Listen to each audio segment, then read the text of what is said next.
Assalamualaikum warahmatullahi wabarakatuh. Perkenalkan, nama saya Fatwa Auliadi Bima Semangat. Kali ini saya akan membacakan konsep dasar sosiometri dan TCM.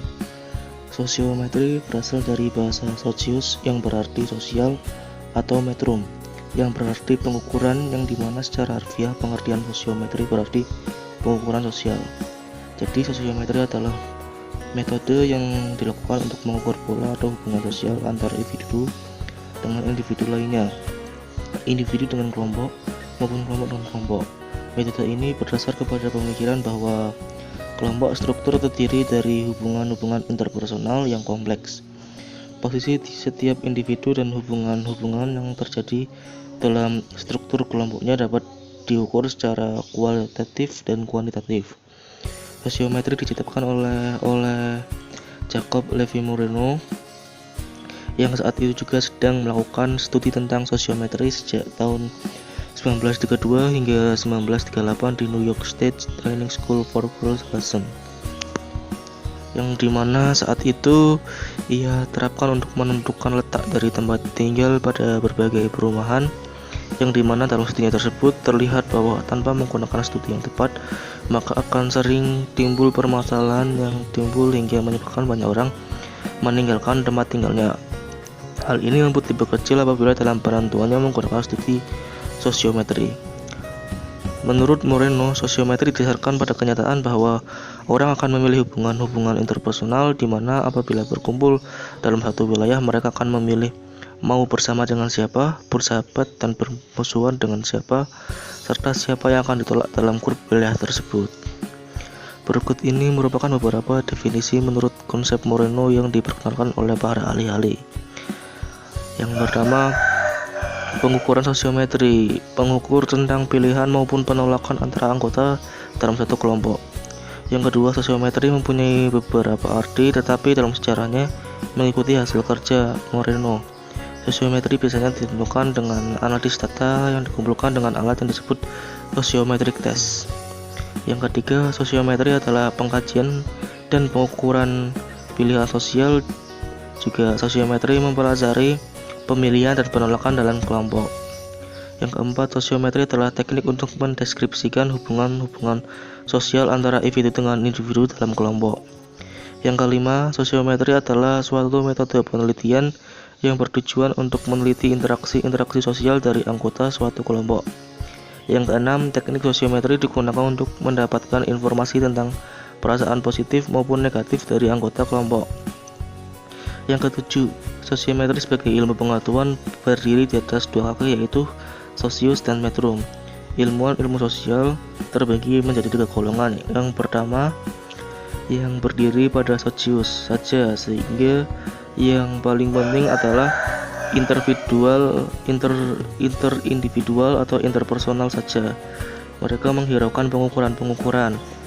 Yang kedua adalah yang beranggapan bahwa yang paling penting adalah pengukuran sosial. Masalah sosial apa yang akan diukur adalah masalah yang kedua. Ketiga adalah yang berdiri di atas keduanya, yaitu socius dan metrum. Dari definisi di atas diketahui bahwasanya sosiometri memanglah metode yang digunakan untuk mengetahui atau mengukur hubungan sosial antara individu dengan individu, individu dengan kelompok maupun kelompok dan kelompok. Dari hasil sosiometri sendiri, apabila digambarkan dengan sosiogram, akan terbentuk beberapa bentuk hubungan, yaitu 1. Sosiogram bentuk segitiga. Sosiogram bentuk segitiga menggambarkan hubungan antara tiga individu yang kuat dan intim. Yang kedua, sosiogram terpusat. Sosiogram bentuk terpusat menggambarkan tingkat popularitas individu dalam kelompoknya. Yang ketiga, sosiogram sosial intim. Sosiogram bentuk ini menggambarkan hubungan beberapa orang yang saling memilih satu sama lain dengan intensitas hubungan yang kuat. Yang keempat, sosiogram bentuk jala. Sosiogram ini menggambarkan tentang hubungan pola relasi yang bersifat menyeluruh di mana setiap anggota berrelasi. Yang kelima, sosiogram bentuk rantai. Sosiogram bentuk ini menggambarkan pola hubungan searah atau sepihak yang tidak menyeluruh. Sedangkan untuk DCM atau daftar cek masalah adalah daftar dari sejumlah pertanyaan-pertanyaan yang berfungsi sebagai rangsangan atau pancingan yang ditujukan kepada suatu individu agar dapat mengutarakan masalahnya, baik masalah yang pernah dialami maupun sedang dialami oleh individu tersebut. Seperti yang diketahui bahwasannya masalah yang sedang dihadapi oleh klien merupakan hal yang sangat penting diketahui oleh konselor, yang dimana masalah bimbingannya merupakan starting point bagi para konselor. DCM atau daftar cek masalah dikembangkan oleh Russ Elmoni yang berisi 330 butir pertanyaan masalah yang terbagi dalam 11 bidang masalah, di mana tiap bidang berisi 30 butir pertanyaan masalah ditambah satu bidang masalah lainnya yang berisi 3 butir pertanyaan terbuka. Bidang-bidang pernyataan masalah diantaranya yaitu kesehatan dan perkembangan fisik atau health and physical development. Yang kedua, keadaan penghidupan dan keuangan atau finance, living condition and employment. Yang ketiga, rekreasi atau hobi atau social and recreational activities. Yang keempat, kehidupan sosial dan keaktifan organisasi. Yang kelima, hubungan pribadi. Yang keenam, muda-mudi. Yang ketujuh, kehidupan keluarga. Yang kedelapan, agama dan moral.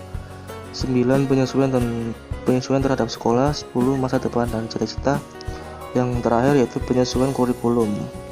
Sekian dari saya, selanjutnya akan dibacakan oleh teman kelompok saya.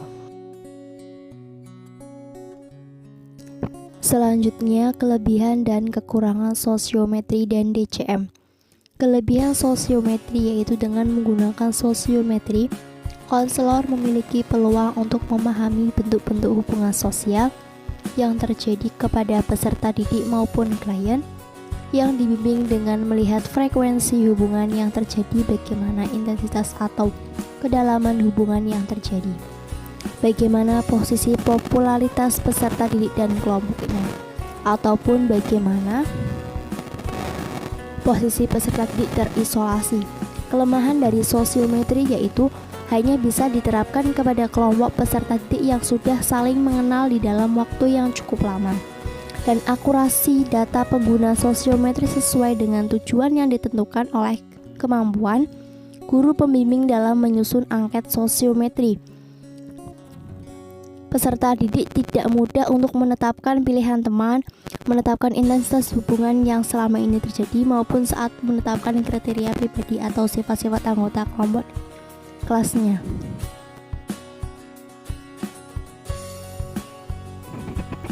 Kelebihan DCM dalam layanan bimbingan dan konseling antara lain, proses pelaksanaan bersifat efisien karena pelaksanaan DCM dapat dilakukan secara klasikal. Yang kedua, akurasi data yang diperoleh melalui DCM mempunyai validitas dan reliabilitas yang tinggi, mengingat peserta didik dapat mengisi secara langsung dan melakukan pengecekan sendiri sesuai dengan masalah yang dialami. Dari segi fungsi pengguna DCM, memudahkan peserta didik di dalam mengemukakan masalah, sistem masih jenis masalah dapat dikelompokkan di berbagai bidang. Hal itu dapat dipermudah guru pembimbing untuk melakukan analisa dan sintesa data, serta dapat merumuskan masalah yang dialami oleh peserta didik. Konselor atau pembimbing lebih mengenal peserta didiknya yang membutuhkan bantuan segera. Konselor mempunyai peta masalah individu maupun kelompok.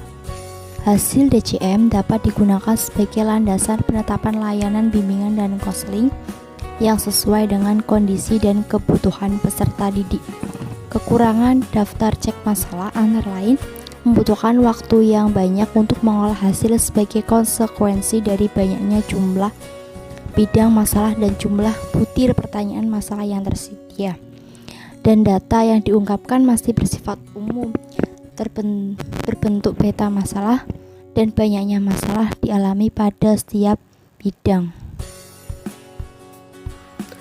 Perkenalkan, nama saya Indra, NIM 3519072. Di sini saya akan memaparkan tentang fungsi dan peran konselor.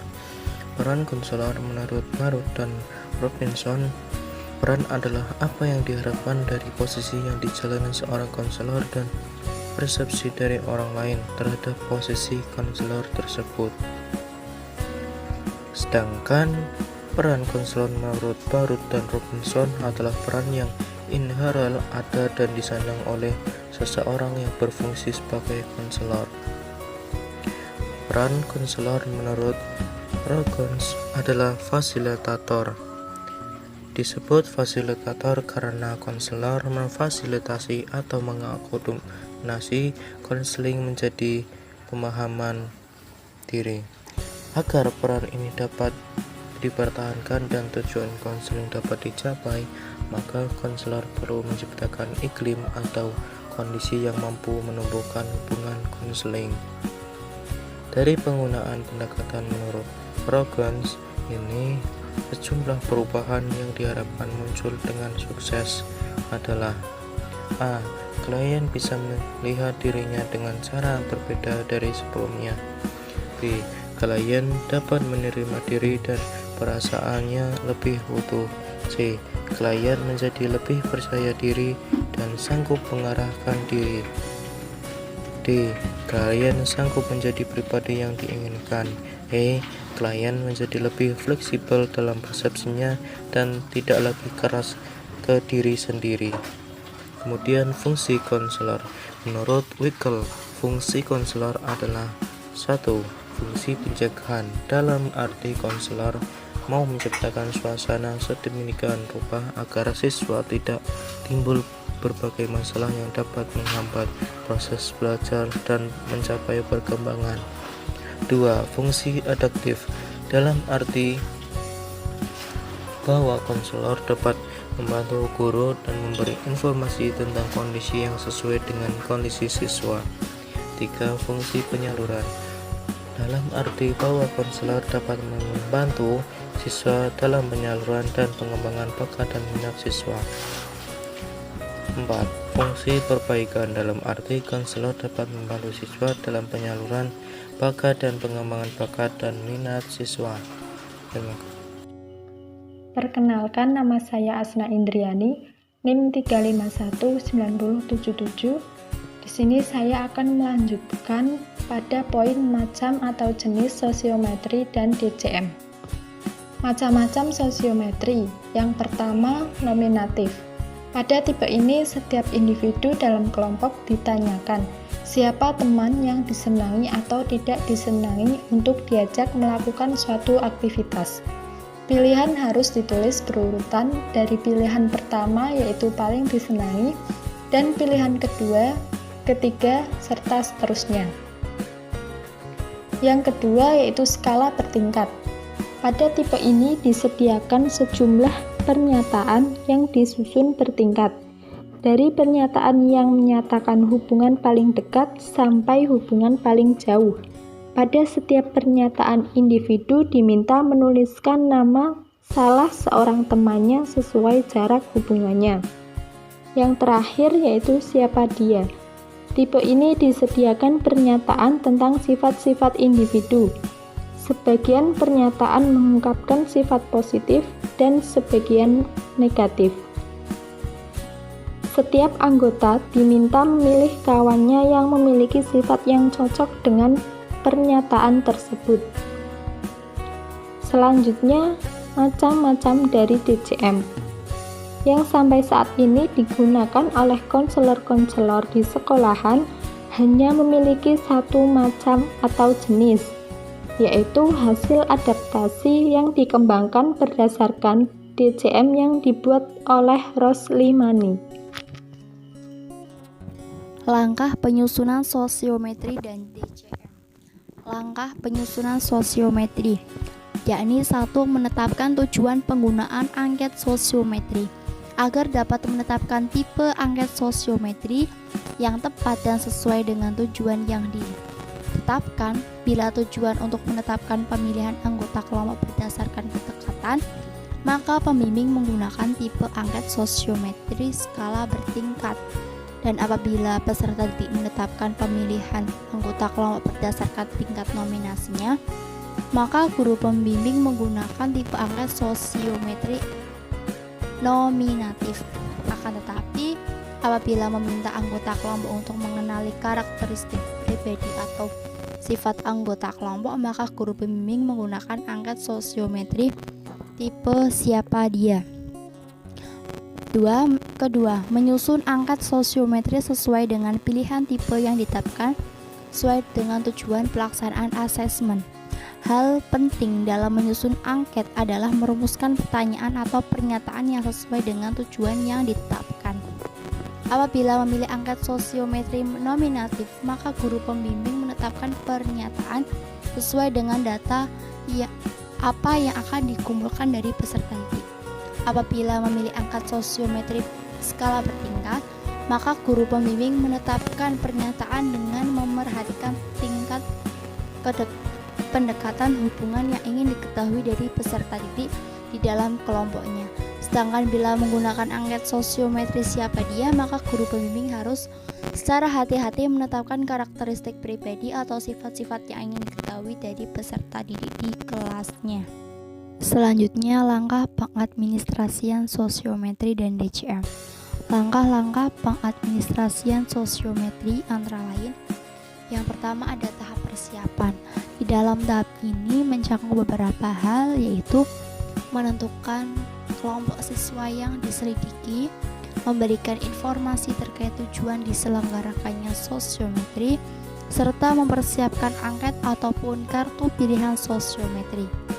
Yang kedua ada tahap pelaksanaan, yang meliputi membagikan serta mengisi angket sosiometri dan mengumpulkan kembali serta memeriksa kelengkapan pengisian angket. Dan yang ketiga ada tahap analisis hasil, yang meliputi memeriksa kelengkapan hasil angket sosiometri, membuat tabulasi yang berupa matriks sosiometri, membuat sosiometri, menghitung indeks pilihan, serta kesimpulan dan penginterpretasian hasil sosiometri. Dan selanjutnya ada langkah-langkah pengadministrasian DCM antara lain. Yang pertama ada persiapan. Di dalam tahap persiapan ini, konselor menyiapkan bahan sesuai dengan jumlah siswa. Konselor juga benar-benar menguasai petunjuk cara mengerjakannya. Yang kedua ada tahap pelaksanaan. Di dalam tahap ini meliputi beberapa hal, diantaranya mengontrol situasi ruangan. Konselor memberikan penjelasan mengenai tujuan dan maksud menggunakan DCM, memberikan instruksi kepada siswa untuk mempersiapkan alat tulis, membagikan lembar DCM, memberikan instruksi kepada siswa untuk menulis identitas diri dan tanggal pelaksanaan DCM, membacakan petunjuk cara mengerjakan DCM, siswa membaca di dalam hati, memberikan contoh dan cara mengerjakan DCM, memberikan instruksi untuk mengerjakan DCM, dan memperingatkan agar siswa bekerja dengan tenang dan teliti, serta memberitahukan kepada siswa bahwa waktu mengerjakan cukup lama. Dan yang terakhir, mengontrol apakah siswa mengerjakan DCM itu dengan benar dan mengumpulkan pekerjaannya.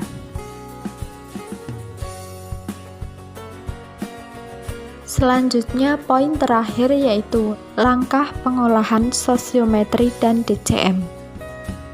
Yang pertama, kelengkapan hasil angket.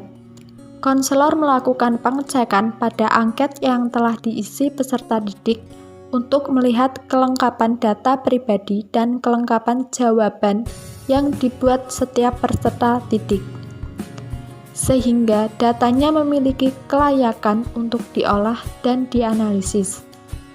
Selanjutnya, membuat tabulasi hasil dan menghitung skor yang diperoleh setiap individu dengan cara memberi bobot pada setiap jawaban yang dibuat peserta didik.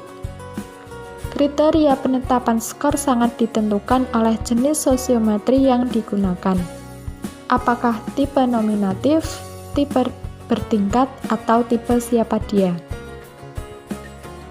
Setelah diberi skor pada setiap jawaban peserta didik, konselor membuat tabulasinya, sehingga dapat mudah terlihat berapa besar jumlah skor yang diperoleh setiap peserta didik. Selanjutnya, membuat sosiogram. Sosiogram dibuat berdasarkan hasil tabulasi yang dibuat berdasarkan urutan pilihan setiap anggota kelompok kepada anggota lainnya dalam kelompok tersebut. Sosiogram ini untuk mempermudah kita melihat arah hubungan intensitas, bentuk hubungan, dan posisi peserta didik dalam kelompoknya. Apakah populer atau terisolir? Yang terakhir, melakukan analisis hasil sosiogram. Membuat analisis hubungan sosial dari hasil sosiogram dan perolehan skor individu, serta menghitung indeks pemilihan dan menginterpretasikan hasil sosiometri. Dalam pengolahannya, DCM ini dapat dianalisa secara kelompok dan individu, sedangkan aspek yang dianalisa adalah per butir masalah dan per topik. Sekian dan terima kasih.